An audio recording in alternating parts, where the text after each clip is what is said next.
아이를 잃은 날, 시어머니는 이렇게 말했다. 남편 힘들다 유산 가지고 유난 떨지 마라. 그 순간 나는 알았다. 이 집에서 나는 임산부도 사람도 아니라는 걸. 하지만 나는 울지 않았다. 소리도 지르지 않았다. 대신 기록했다. 관찰했다. 그리고 되돌려받았다. 이건 참다가 무너진 여자의 이야기가 아니다. 조용히 준비해서 전부 되갚아준 이야기다. 결혼하면서 시댁 근처로 이사했다. 시어머니는 매일 들렀다. 명절 전날 밤도 그랬다. 초인종이 울렸다. 시어머니였다. 시어머니는 부엌으로 가더니 냉장고를 열어봤다. 아침에 장 봐야 싱싱해. 만두는 집에서 해야지. 사 먹는 거 아니야. 집에 사람도 많은데. 나는 임신 12주였다. 의사는 무리하지 말라고 했다. 하지만 그 말이 통하는 사람은 이 집에 없었다. 어머니, 제가 임신 초기라서. 아이고, 임신이 병이야? 나도 일하면서 낳았어. 이거 보고 내일 아침 일찍 사와. 아침 9시면 되겠지? 네. 시어머니가 나간 뒤 나는 메모지를 봤다. 장볼 목록이 한가득이었다. 남편은 소파에 앉아 휴대폰만 보고 있었다. 여보, 나 임신 초기라서 무거운 거 들면 안 되는데. 엄마가 시킨 거잖아. 하루만 참아. 하지만 내일 일 끝나고 도와줄게. 남편은 그렇게 말하고 다시 휴대폰을 봤다. 나는 아무 말도 하지 않았다. 다음 날 아침 8시. 알람 소리에 일어났다. 온몸이 무거웠다. 요즘 자주 그랬다. 임신하고 나서 쉽게 피곤해졌다. 거실로 나가니 남편은 이미 출근 준비를 하고 있었다. 어디가? 회사. 오늘 중요한 일이 있어. 명절인데? 나라고 가고 싶겠어? 중요한 일인데 어떡해. 저녁에 올게. 남편은 그렇게 나갔다. 집에서 움직인 사람은 나 하나였다. 장바구니를 들었다. 그래, 하루만 참자. 오늘만 넘기면 돼.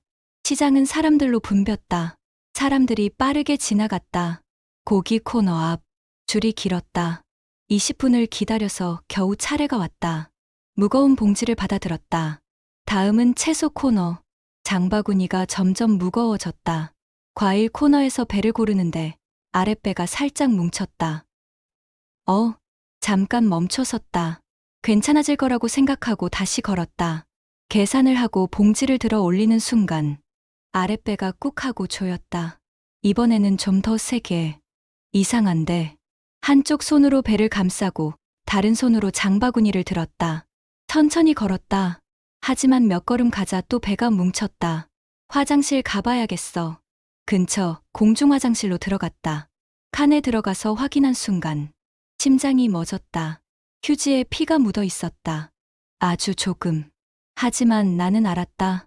이건 참는 게 아니라는 걸. 손이 떨렸다.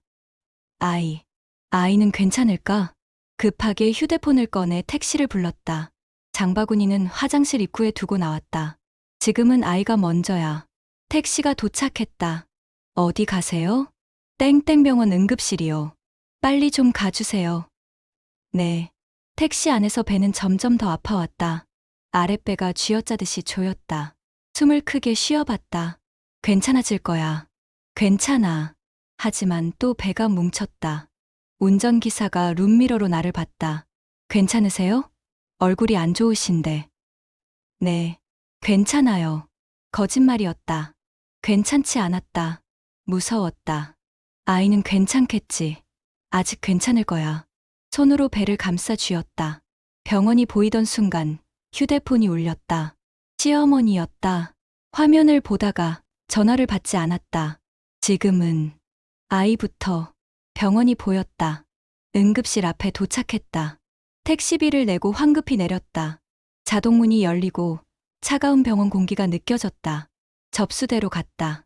간호사가 물었다. 어떻게 오셨어요? 임신 12주인데요. 출혈이 있어서요. 간호사의 표정이 굳었다. 지금 바로 진찰 받으세요.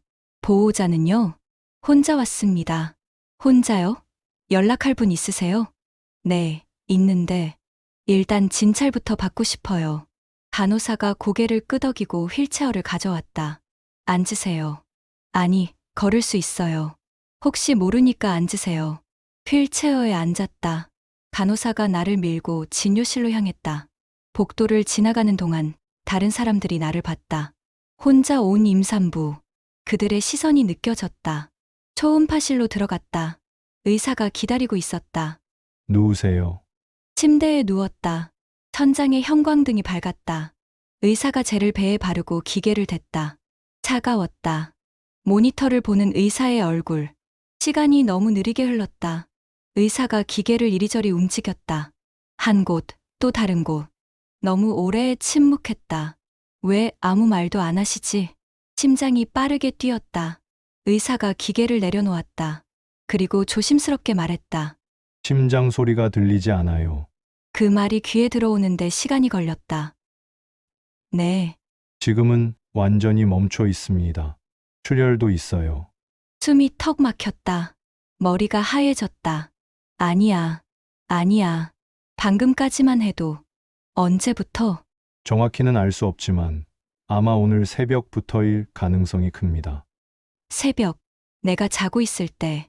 아이는 혼자 떠나가고 있었다. 눈물이 나올 것 같았지만 나오지 않았다. 충격이 너무 커서 울음조차 나오지 않았다. 의사가 다시 설명했다. 유산입니다. 수술이 필요합니다. 지금 바로 진행할 수 있는데 보호자분께 연락하시겠어요? 간호사가 서류를 가져왔다. 수술 동의서. 글자가 제대로 보이지 않았다. 그래도 한 줄 한 줄 읽으려고 했다. 수술 동의서를 작성하면서 남편에게 문자를 보냈다. 아기 심장 소리 안 들린대요. 수술 필요합니다. 진짜? 지금 갈게. 아이는 이미 떠났다. 더 일찍 왔어야 했나. 어젯밤에 배가 이상하다고 느꼈어야 했나. 아침에 장가지 말고 바로 병원에 왔어야 했나. 하지만 이미 늦었다. 수술실 문 앞, 간호사가 마지막 확인을 했다. 마취 전 준비 다 되셨나요? 네, 바로 시작하죠. 수술은 무사히 끝났다. 깨어났을 때 병실이었다. 천장이 보였다. 하얗고 차가웠다. 남편이 다가왔다. 깼어? 남편은 어색하게 내 손을 잡았다. 정말 미안해. 무엇에 대한 미안함인지 모르겠지만 나는 고개를 끄덕였다. 많이 아팠어? 모르겠어. 마취해서. 침묵이 흘렀다. 남편은 뭐라고 말해야 할지 모르는 표정이었다. 그러다 말했다. 엄마한테 뭐라고 하지? 그 말을 듣는 순간 뭔가가 무너졌다. 아이를 잃었다. 내 아이가 떠났다. 그런데 남편이 가장 먼저 걱정하는 건 시어머니한테 뭐라고 말할지. 당신이 알아서 말해. 목소리가 차갑게 나왔다. 남편은 눈치채지 못했다. 나는 천장을 봤다. 눈물이 나지 않았다. 배 위에 손을 올렸다. 어제까지 거기 있었던 중요한 존재가 사라져 있었다. 이틀 뒤 퇴원했다. 집에 들어서니 조용했다. 남편은 회사에 갔다. 나는 혼자였다. 며칠간 그렇게 누워만 있었다. 먹고 싶지도 움직이고 싶지도 않았다. 남편은 아침에 나가서 밤늦게 들어왔다. 유산한 지 사흘째. 나는 침대에 누워만 있었다. 아이를 잃었다는 게 실감이 나지 않았다. 슬픈 것도 화가 나는 것도 아니었다. 그냥 텅 빈 느낌. 그때 휴대폰이 울렸다. 시어머니였다. 스피커폰으로 받았다. 괜찮니? 네. 시어머니가 말을 이었다. 너만 임신해봤냐? 유산하는 여자 많아. 남편 힘들게 유난 떨지 말고. 유난이라니. 숨이 멎었다. 나는 남편을 봤다. 그는 옆에서 듣고 있었다. 하지만 말리지 않았다. 대신 이렇게 말했다. 엄마도 놀라서 그러는 거야. 그리고 틀린 말도 아니잖아. 너도 좀 참아. 그 말이 시어머니 말보다 더 아팠다. 참으라고? 내가 아이를 잃었는데? 내 아이가 죽었는데? 참으라고? 나는 아무 말도 하지 않았다. 전화를 끊었다. 남편을 봤다. 그는 미안하다는 표정도 짓지 않았다. 그저 엄마 원래 그래 하는 표정이었다. 그날 밤 나는 알았다. 이 집에서 끝까지 참고 사는 사람은 바로 나라는 걸. 그날 이후 나는 울지 않았다. 며칠 뒤 남편은 아무 일 없다는 듯 말했다. 엄마가 원래 말이 좀 세. 그 정도로 예민하면 사회생활 어떻게 해?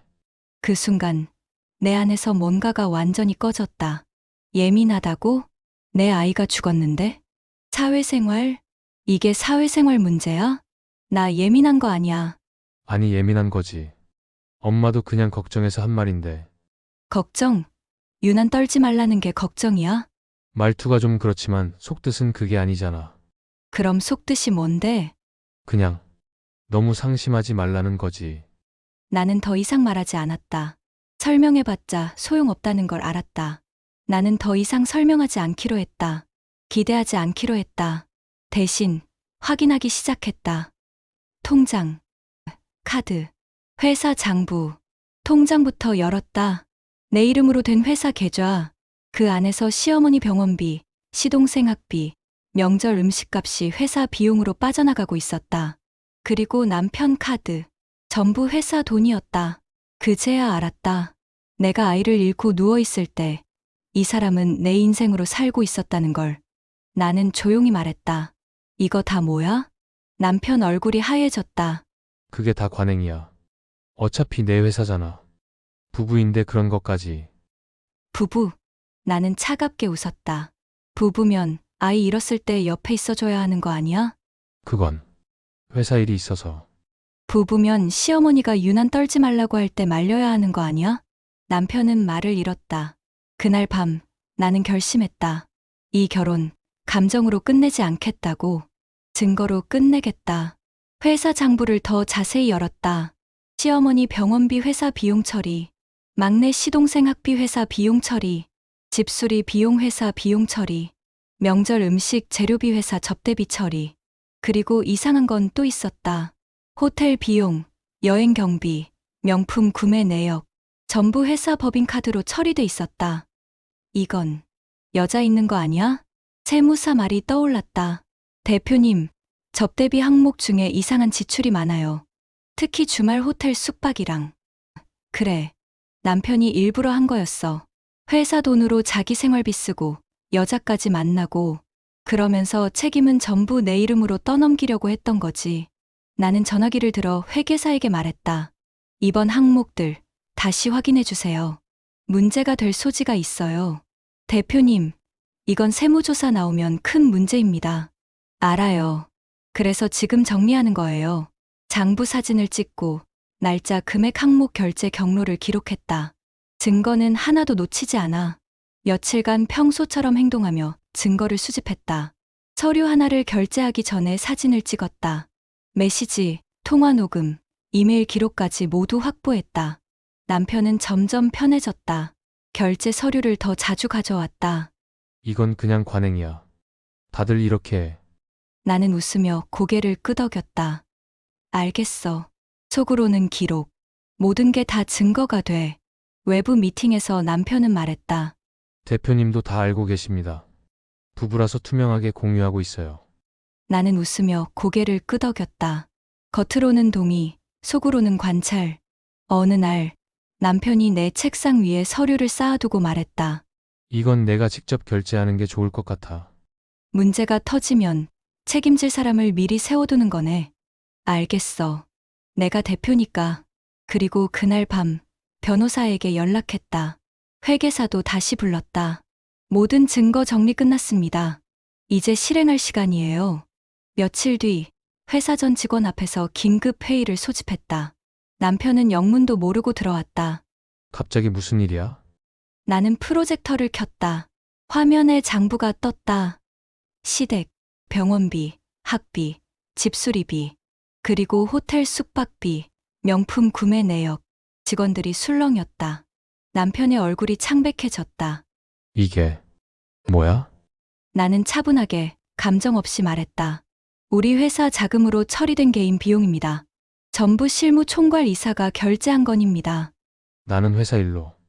회사 일로 주말에 호텔을 이용하고 명품을 구매하나요? 침묵. 직원들이 남편을 쳐다봤다. 더 큰 문제는 결제자가 전부 대표인 저로 처리돼 있다는 점입니다. 세무조사가 나오면 책임은 대표가 지게 되어 있습니다. 남편이 소리쳤다. 너도 알고 있었잖아. 나는 고개를 저었다. 아닙니다. 증거가 있습니다. 메시지 캡처를 보여줬다. 남편이 혼자 결제하고 사후 보고도 없이 처리한 내역들. 그리고 이것도 마지막 장면. 호텔 CCTV 캡처 사진. 남편이 여자와 함께 들어가는 모습. 직원들이 숨을 죽였다. 남편은 말을 잃었다. 나는 봉투를 내밀었다. 해고 통보입니다. 오늘부로 회사에서 퇴출됩니다. 이렇게까지 할 거야? 당연합니다. 횡령은 형사 고발 대상이니까요. 며칠 뒤 이혼 얘기를 꺼내자 남편은 갑자기 달라졌다. 변호사 사무실에서 이혼 서류를 내밀었다. 사인하세요. 남편은 멍하니 서류를 봤다. 그리고 갑자기 말했다. 한 번만 봐줘. 엄마 때문에 그런 거야. 사람들한테 이 얘기 퍼지면 나 어떻게 살아? 그 말에 처음으로 웃음이 나왔다. 비굴했다.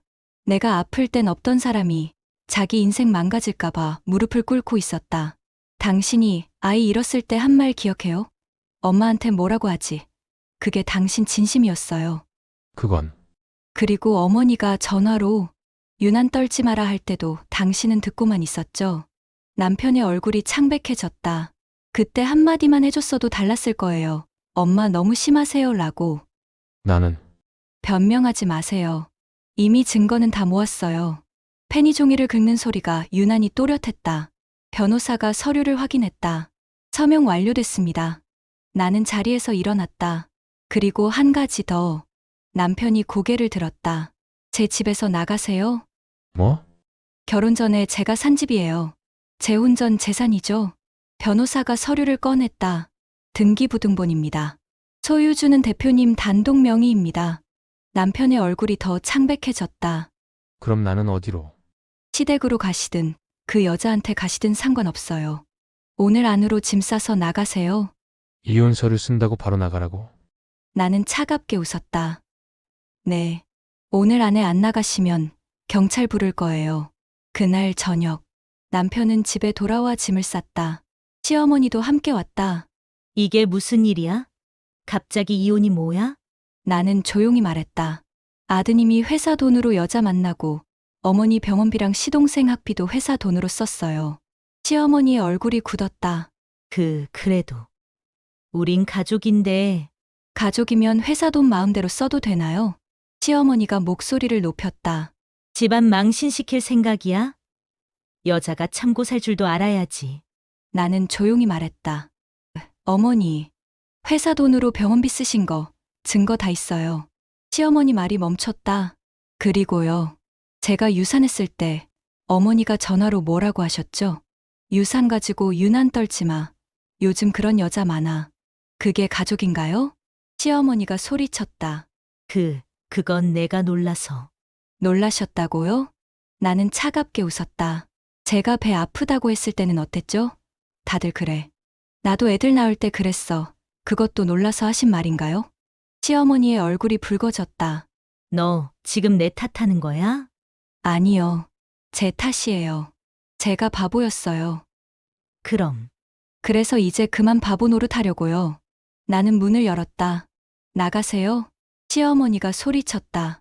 이런 며느리는 처음 봐. 은혜도 모르고. 은혜요? 나는 차갑게 웃었다. 회사 돈 빼먹은 게 은혜예요? 유산한 며느리한테 유난 떨지 마. 한 게 은혜예요? 시어머니는 말을 잃었다. 남편이 마지막으로 물었다. 정말 돌이킬 수 없어? 네. 이미 끝났어요. 후회하지 않아? 나는 웃었다. 후회하는 건 당신들일 거예요. 문이 닫혔다. 처음으로 마음이 가벼워졌다. 혼자 남은 집. 조용했다. 하지만 이 조용함은 달랐다. 자유로운 침묵이었다. 회사는 다시 내 것이 됐다. 직원들은 남아줬다. 사업은 오히려 더 잘 됐다. 가끔 생각한다. 만약 그날이 달랐더라면. 하지만 그 질문에 답은 없다. 확실한 건 나는 나 스스로를 지켰다는 것. 나는 살아남았다. 내 방식으로. 이 이야기가 공감되셨다면 구독과 좋아요로 응원해주세요. 여러분의 작은 관심이 더 많은 이야기를 만드는 힘이 됩니다. 다음 이야기에서 또 뵙겠습니다. 감사합니다.